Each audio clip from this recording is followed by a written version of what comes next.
Isabel had been with Charles for 5 years without any status or title. He got tired of her and turned to propose to his ideal woman. Desperately, I begged him not to leave me. He sneered at me. Isabel, who are you pretending to be pitiful for?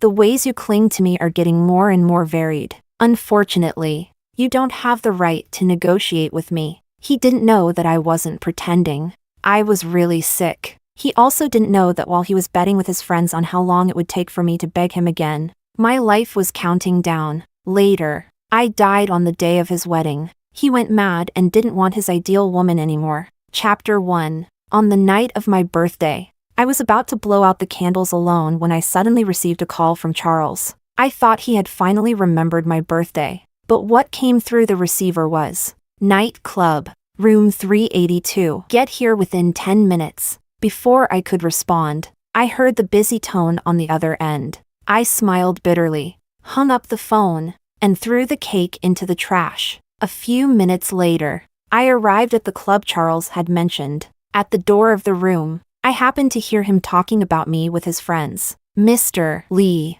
Isabel has been with you the longest, hasn't she? Don't you ever consider settling down?" Charles raised an eyebrow flippantly. "Does she deserve it? In the end, she's just a commodity for sale." He paused and added, "Besides, I'm already tired of her." "Really? Then lend her to me for a few days." "Mr. Lee, honestly, Isabel is really quite a catch. Great body too.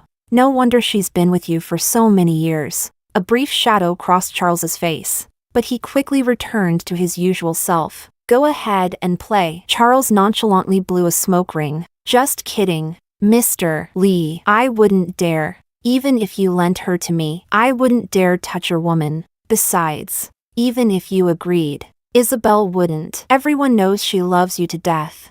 Charles glanced at him. "What's there to be afraid of? If you want to play, play. If you don't believe me, we can bet on it. I'll let you have her, and within 3 days, she'll come crawling back to me. A woman like her, whether in bed or out, is just spineless." A burst of laughter erupted in the room. I took a deep breath, pretended not to hear anything, and pushed open the door to enter the room. Chapter 2. Charles and his friends played until very late, and I stayed with them just as long. In the early morning, I helped Charles, reeking of alcohol, back to his apartment. It took a lot of effort to get him onto the bed. Just as I was about to leave, Charles grabbed the back of